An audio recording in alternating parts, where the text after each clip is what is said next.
il faut pas de... Comment je dirais ça? Il y a un confrère qui dit que le Togo est dirigé par la cellule africaine de l'Élysée. Les gars, il faut oublier ce genre de choses, ce que vous racontez là. Il faut oublier ces histoires de l'Élysée qui dirige le Togo. Aujourd'hui, Faure Gnassingbé, c'est Faure Gnassingbé seul qui dirige le Togo. Et je peux vous assurer que même la France n'a aucune emprise aujourd'hui sur Faure Gnassingbé. Arrêtez de raconter des histoires que vous ne maîtrisez pas. Aujourd'hui, je peux vous assurer que la France a placé Faure Gnassingbé, d'accord, mais Faure Gnassingbé aujourd'hui, c'est un pion qui échappe à tout le monde. Il a ses propres réseaux, il a développé pendant 20 ans ses propres réseaux, et même ceux qui l'ont fabriqué n'ont plus d'emprise sur lui. Quand vous avez Faure Gnassingbé aujourd'hui, autour de lui aujourd'hui, ce sont les Israéliens. Ce sont les Israéliens qui font pratiquement tout. Hein? Il faut savoir, il faut avoir les bonnes informations aujourd'hui pour savoir ce qui se passe aujourd'hui au Togo. Faure, c'est quelqu'un qui a diversifié tous ses réseaux. Il est avec les Russes, il est avec les Israéliens, il est avec les Turcs, il est avec les Italiens, il est avec tout le monde. Donc, oubliez ces histoires de une cellule de l'Élysée qui dirige le Togo. Non, oubliez ça. Faure Gnassingbé, c'est quelqu'un qui a réussi à se soustraire de certaines emprises et il a construit lui-même ses propres réseaux et ce sont ses propres réseaux qui le maintiennent au pouvoir. Donc, parfois, on cherche des ennemis imaginaires pour rien. Je ne dis pas que la France n'a pas toujours des intérêts au Togo, mais je dis, il faut savoir, il faut avoir une idée réelle des forces et des réseaux de celui que vous combattez pour savoir comment est-ce qu'il a développé ses réseaux. C'est surtout ça. Et beaucoup de gens se sont trompés. Quand les Israéliens ne sont pas les Français, aujourd'hui, ceux qui font les écoutes au Togo, ceux qui traquent les opposants, ceux qui gèrent les phosphates, ce sont les Israéliens. C'est eux. Donc, il faut savoir qui sont les acteurs qui interviennent aujourd'hui dans dans le maintien du système politique au Togo pour savoir comment les combattre. Donc, quand on fait une fixation sur des partenaires parfois anciens qui n'ont plus l'emprise qu'ils avaient avant, on se trompe parfois de combat. Et donc, ça c'était pour une mise au point pour celui qui l'a dit. Et donc, il faut aller au-delà des divergences, des petits problèmes de personnes. Et on a vu ici la leçon que les gens ont donnée au monde entier. Quand vous avez un adversaire commun, même si vous ne parlez pas entre vous, vous vous mettez ensemble pour combattre cet adversaire-là. On a vu ça. Quand la menace du Front National était aux portes de Matignon ici, aux portes du pouvoir ici, on a vu les gens de la gauche, une partie des gens de la droite, les gens de LFI qui ne s'entendaient pas avec les gens de Macron. Tous ces gens, ils se sont mis ensemble. Ils n'étaient pas des meilleurs amis. Mais à partir du moment où le Front National ou le Rassemblement National était leur adversaire commun, les gens qui ne se parlaient pas, qui ne se disaient même pas bonjour, qui se tenaient même dans... qui se bousculaient entre eux au Parlement, qui se lançaient les mots d'oiseau, ces gens se sont mis ensemble pour faire barrage à l'émergence du Rassemblement National, anciennement Front National. Et ce n'est pas parce qu'ils étaient les meilleurs amis du monde. Ce n'est pas parce que c'est des gens qui s'embrassent au petit matin. Mais c'est parce que c'est des gens qui ont compris qu'on a un adversaire commun. Et si on ne fait pas barrage à cet adversaire, nous sommes amenés tous à disparaître ou à avoir des problèmes. Et donc, que ce soit le parti de Macron, que ce soit le parti socialiste, que ce soit les communistes, que ce soit le parti de Mélenchon, tous ces gens-là, ils n'avaient rien de commun. Mais ils se sont mis ensemble pour faire barrage au Front National. Et depuis que les élections sont finies, ils ont commencé leur chamaillerie. C'est-à-dire que leur objectif, c'était faire barrage au Front National. Le Front National est certes monté dans les résultats, mais le Front National n'a pas la majorité absolue pour prétendre gouverner. Et les gars qui se sont mis il y a 10 jours, ou bien moins de 10 jours ensemble pour faire barrage au Front National, aujourd'hui, ils ont repris leur querelle intestine pour la formation du gouvernement. C'est ça la politique. Et c'est ça que nous n'arrivons pas à faire chez nous. Nous faisons la politique avec beaucoup de passion, beaucoup de haine, beaucoup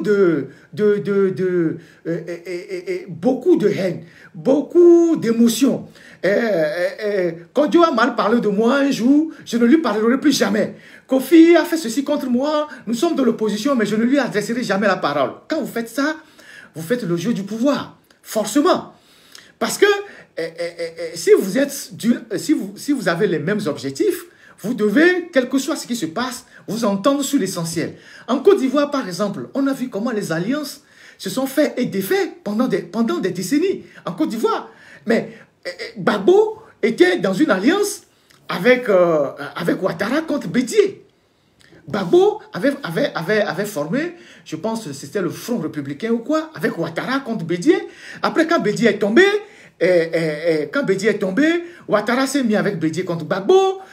Soro était d'un côté, après il a rejoint un autre côté. Les alliances se sont faites et défaites selon les intérêts politiques. Et en Côte d'Ivoire, les gens sont amenés même à se tirer dessus. Ils ont fait la guerre en Côte d'Ivoire. Ça n'a pas empêché que, après la guerre, pour les positionnements politiques, la classe, il y a eu une recomposition totale de la classe. Guillaume Soro qui était avec Ouattara pour combattre Gbagbo, mais une fois que Gbagbo est tombé, l'amitié ou le compagnonnage entre Ouattara et Guillaume Soro n'a pas duré. Ouattara a éjecté Guillaume Soro, qui est aujourd'hui en exil. Guillaume Soro, entre-temps, s'est rapproché de Bédié et de Gbagbo. Et après, les Charles Blé Goudé qui étaient avec Gbagbo ne sont plus aussi avec Gbagbo aujourd'hui. C'est ça le jeu de la politique. C'est-à-dire qu'à un moment donné, les gens s'entendent sur l'essentiel pour éliminer un adversaire commun. Et puis après, ils reprennent leur chamaillerie. Et c'est ça que nous n'arrivons pas à faire au Togo. Et ça se comprend parce que pendant les 50 ans de dictature de Gnassingbé, ou bien les 60 ans de dictature de Gnassingbé, il n'y a pas eu de culture politique, il n'y a pas eu de formation politique. Les gens n'ont pas été formés à la chose politique. Du coup, les gens sont toujours dans des positions statiques, claniques. Dès que quelqu'un critique votre leader, ou dès que quelqu'un fait une remontrance à votre leader, vous ne lui adressez pas la parole, alors que vous êtes censé être du même camp. Donc, on a vu ça en France récemment. Donc, l'alliance pour le deuxième tour, où beaucoup de gens ont accepté se retirer pour qu'on puisse faire barrage au Front National, c'est ça qu'ils ont appelé le Front républicain. C'est-à-dire, on s'entend sur l'essentiel pour combattre un adversaire commun. Et c'est ça que nous devons faire au Togo. Aujourd'hui, le seul combat qui aujourd'hui doit rassembler les Togolais, c'est comment se défaire de la dictature de Faure Gnassingbé. C'est comment se défaire de l'autocrate. Parce qu'il n'y a plus d'élection. Il n'y a plus d'élection pour qu'un leader dise « Oui, moi je vais à la prochaine élection présidentielle, donc si je m'associe avec Kodjo ou Kofi, Kofi va être mon concurrent dans l'opposition. » C'est pour ça que je dis le seul cadeau que M. Faure Gnassingbé a eu à faire à l'opposition avec sa nouvelle constitution, c'est d'avoir supprimé l'élection présidentielle. Et c'est cette ambition de chacun des leaders de l'opposition depuis 1990 d'être président de la République. Ce sont des ambitions légitimes. Moi, je ne dis pas qu'elles ne sont pas légitimes, qui ont fragilisé l'opposition depuis 34 ans. Parce que on n'a jamais réussi à mettre les gens ensemble. Il y avait toujours des crocs en jambes, il y avait toujours des gens qui avaient des agendas cachés. Et donc, les gens ne se sont jamais entendus pour combattre réellement, comment on appelle-t-on, le régime. Et donc, aujourd'hui que cet élément a été, je dirais, élagué par le régime lui-même avec la nouvelle constitution, et comme on n'a plus d'élection présidentielle, il faut que les gens se réorganisent, se mettre dans un bloc républicain pour essayer de faire le maximum possible pour dégager ce régime-là. Et donc, l'apport de la diaspora est fondamental dans ce combat-là. Donc, l'initiative portée par Kofi Yamyan, qui est un vieux de la politique en France, qui a pris sa retraite, qui est aussi engagé pour le Togo depuis la création de son mouvement. Et aujourd'hui, Kofi Yamyan peut jouir d'une retraite tranquille. Il n'a pas...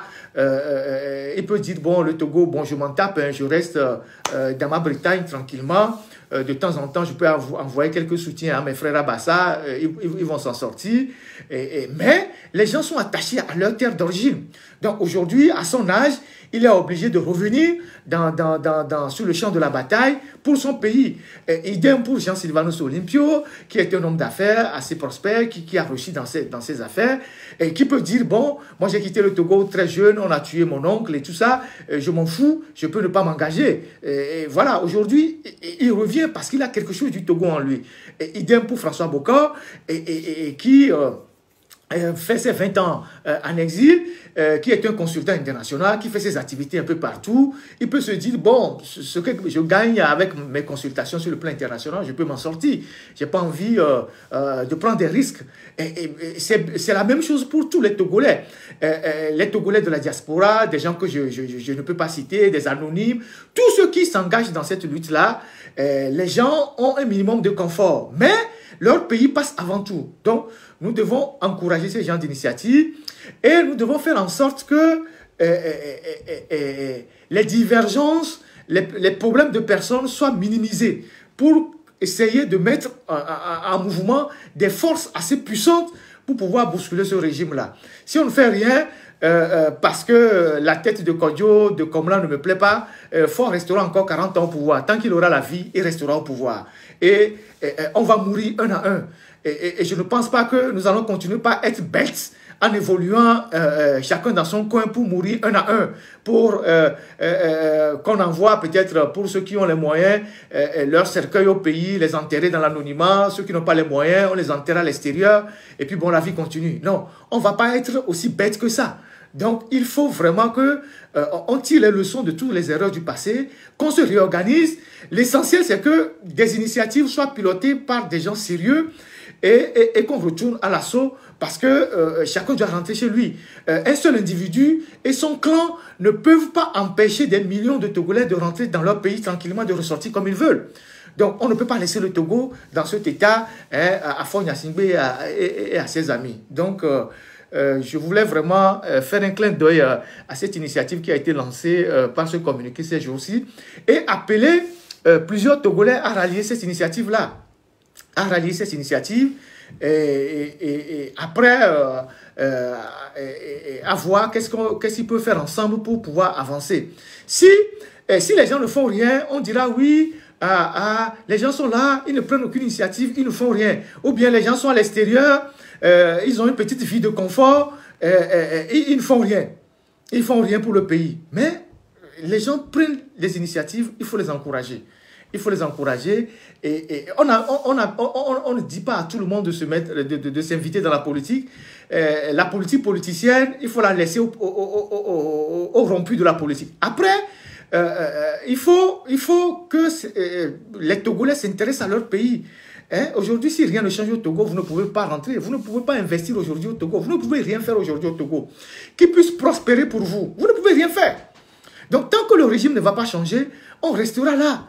Donc, aujourd'hui, il y a nécessité que des gens apportent leur soutien de quelque manière que ce soit aux initiatives qui se prennent pour que notre pays puisse vraiment avancer. Donc, voilà ce que je voudrais partager avec vous et encourager ceux qui ont pris l'initiative et leur dire que nous, comme on l'a fait quand on était sur le terrain, une fois qu'une initiative est bonne, on va la porter, on va l'encourager.